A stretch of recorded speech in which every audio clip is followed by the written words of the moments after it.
سلام میکنم به همه شما بینندگان عزیز برنامه نبع اعدام. من آرزو هستم و با یک نبع اعدام دیگر با ما باشید.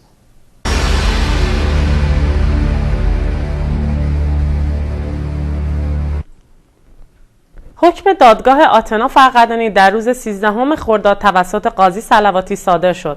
آتنا به 12 سال و 9 ماه حبس محکوم شد. کلیپ این هفته در رابطه با آتناست.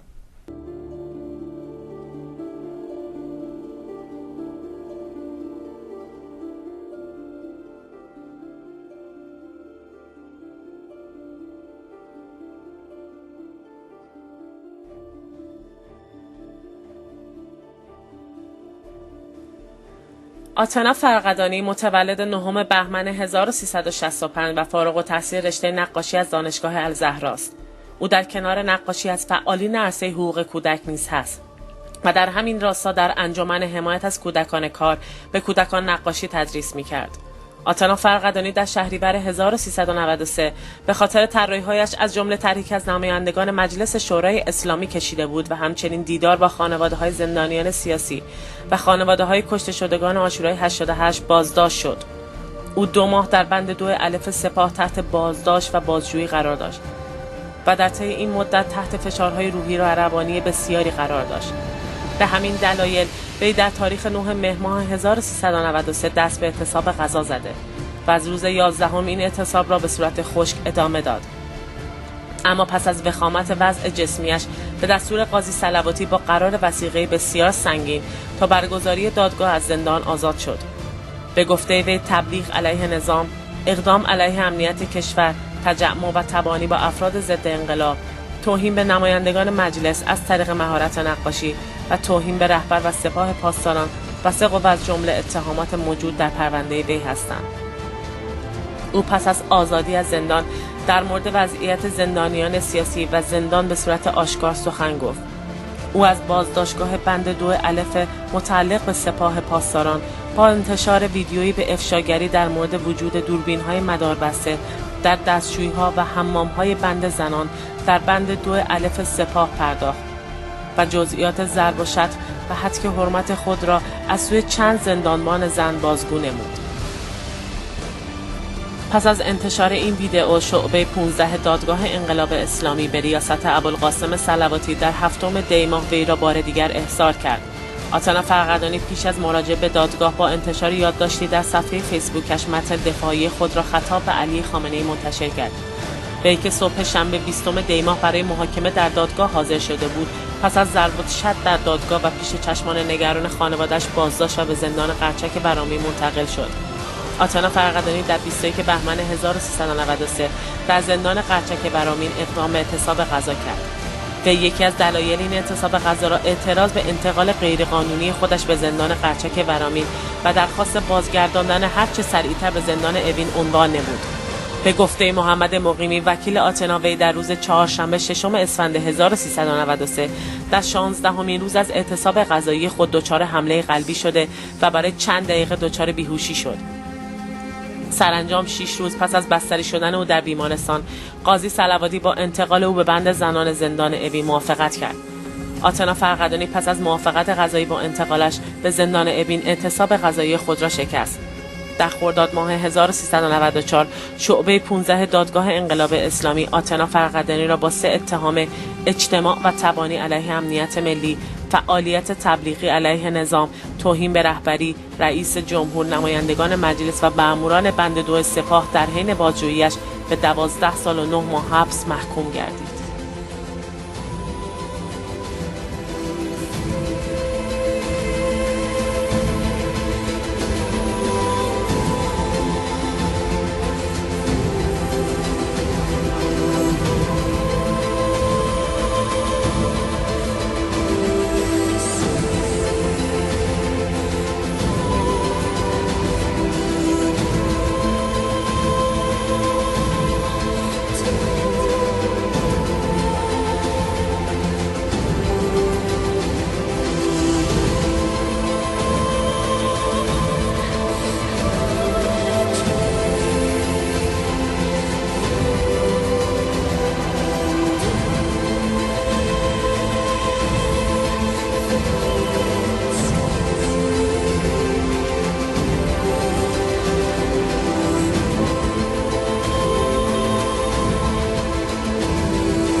موضوع گفتگو این هفته در رابطه با 20 ژوئن روز جهانی مبارزه برای آزادی زندانیان سیاسی است که همکارم آرش با مهوش علاسفندی مسئول نهاد مادران علیه اعدام انجام داده.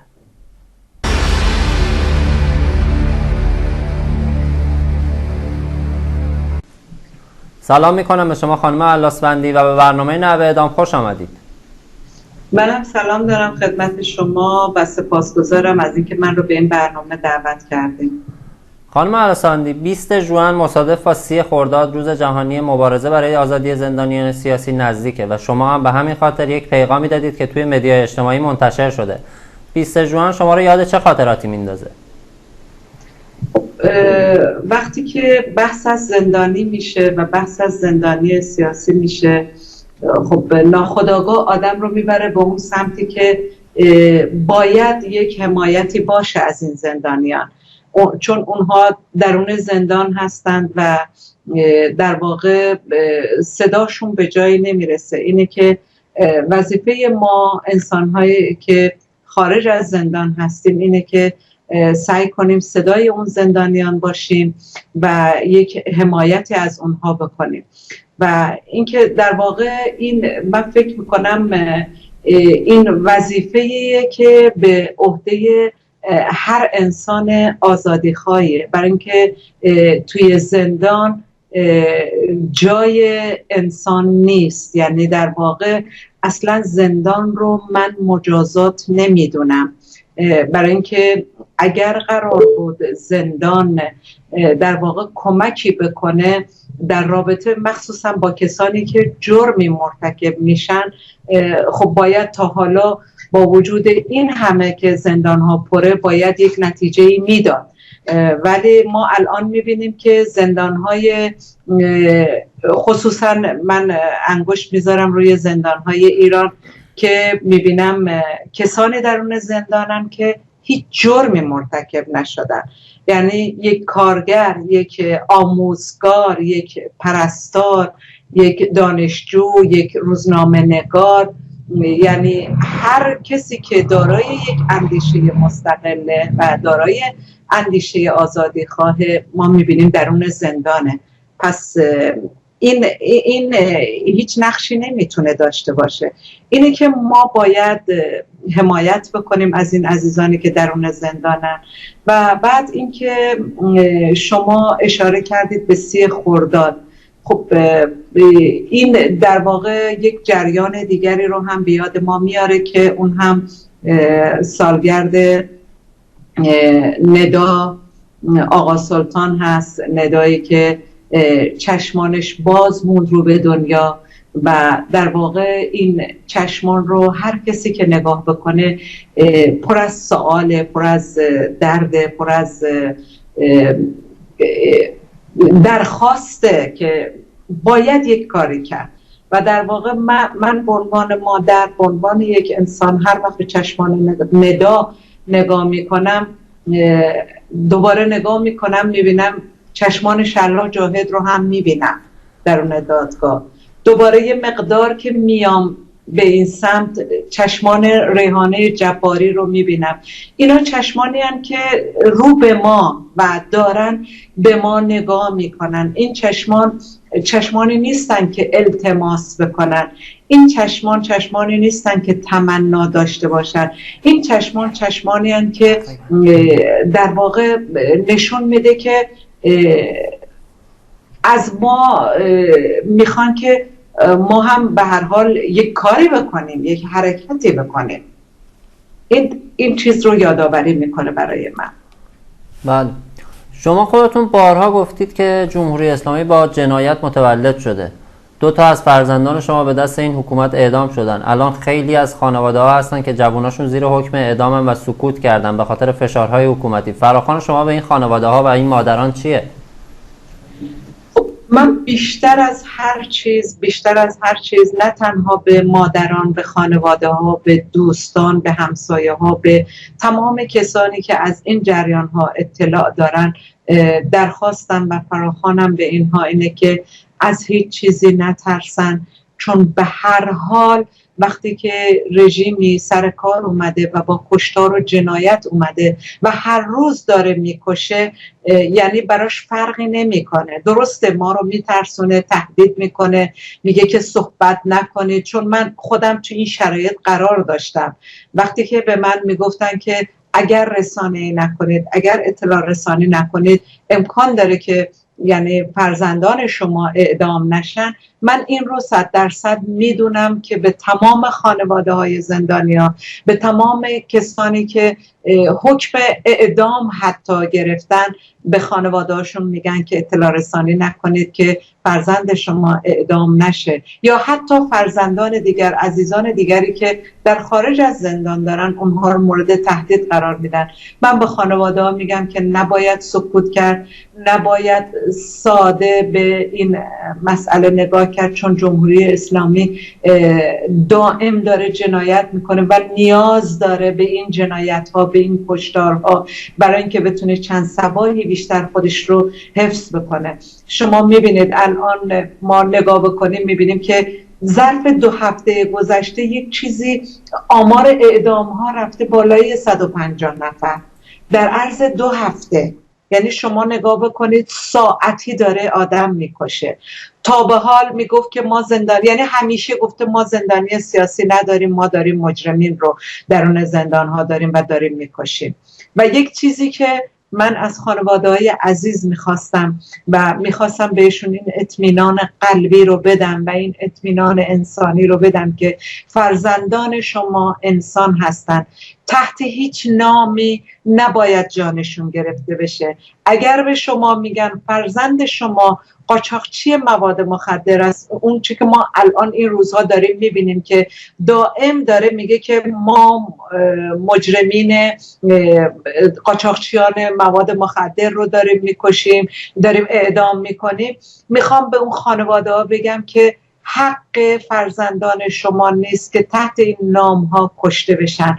تحت هیچ نامی و تحت هیچ شرایطی نباید جان هیچ انسانی گرفته بشه. میخوام به اون مادران و به اون خانواده ها بگم سرتون رو بالا بگیرید و با تمام قدرتتون فریاد بزنید و جلوی این اعدام ها رو بگیرید. از هیچ چیز خجالت نکشید. خجالت مال کسیه که مواد مخدر رو تولید میکنه، خجالت مال کسیه که اون رو وارد کشور میکنه و خجالت مال اون کسیه که کار و شغل و زندگی آدم ها رو به اسارت گرفته و تحت این نام داره فرزندان ما رو میکشه.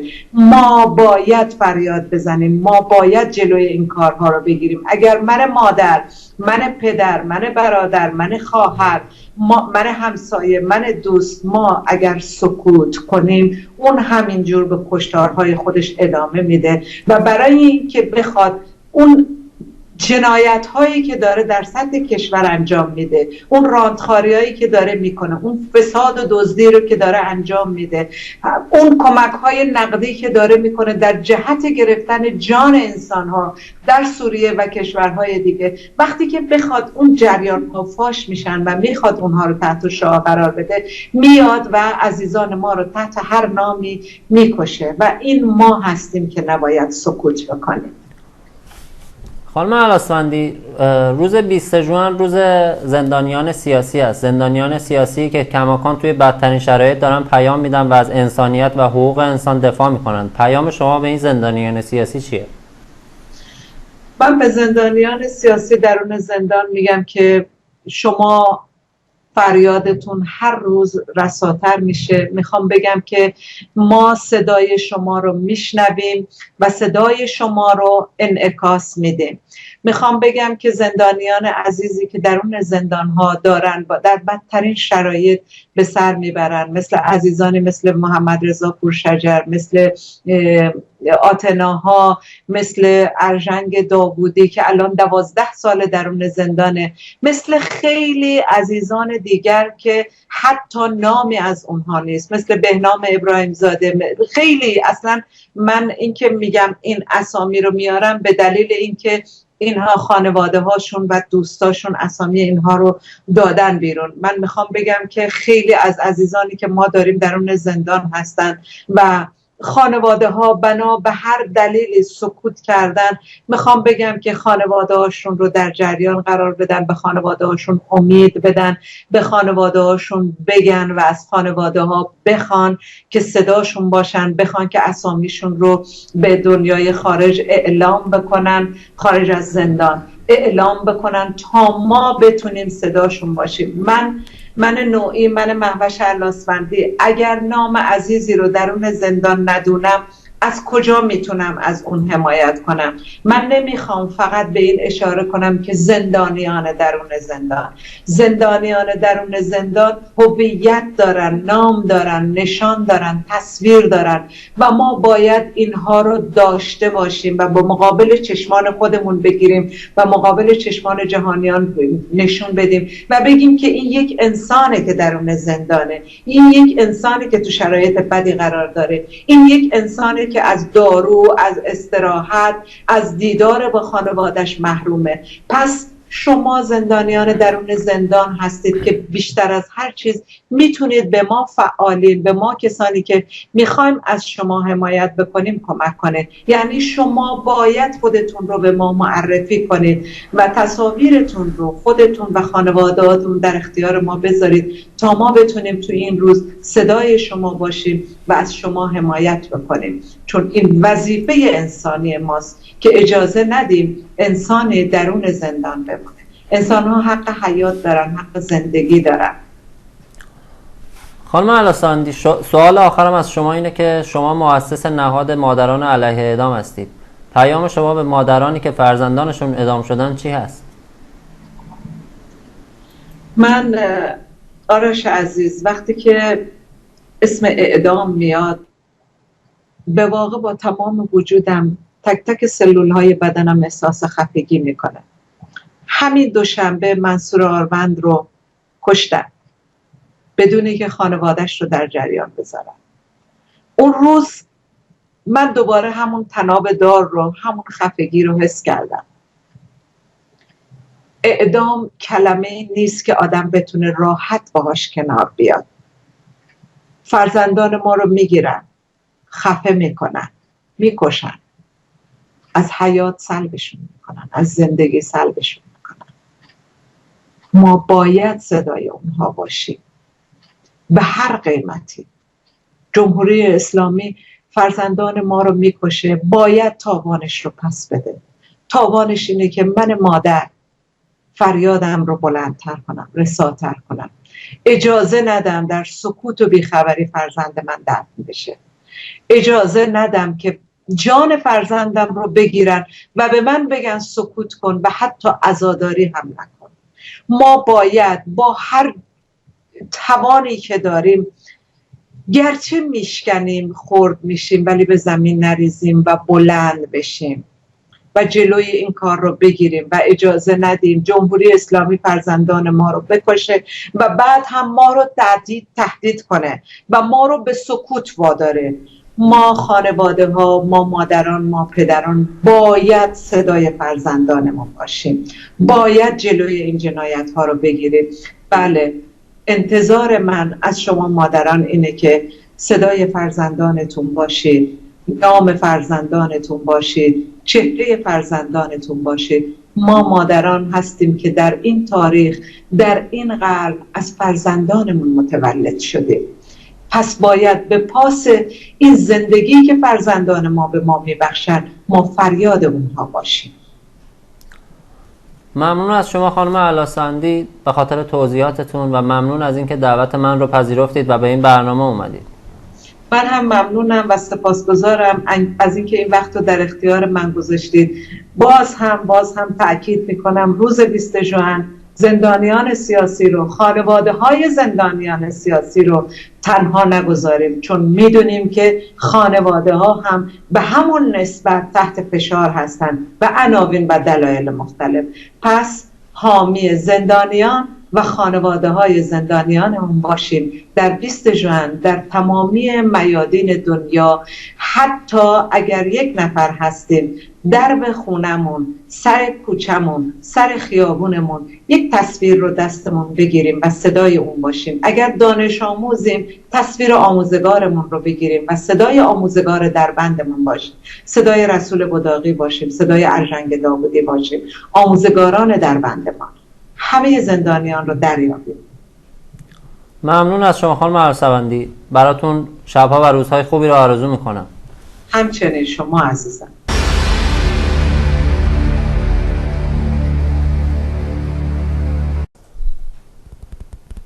مرسی که با ما بودید. شماره تماس و آدرس ایمیل پایین صفحه هست. نظرات، انتقادات و پیشنهاداتتون رو برای ما بفرستید. من آرزو به همراه همکارم محمود پاکتر اتاق فرمان هفته خوش رو براتون آرزو میکنیم.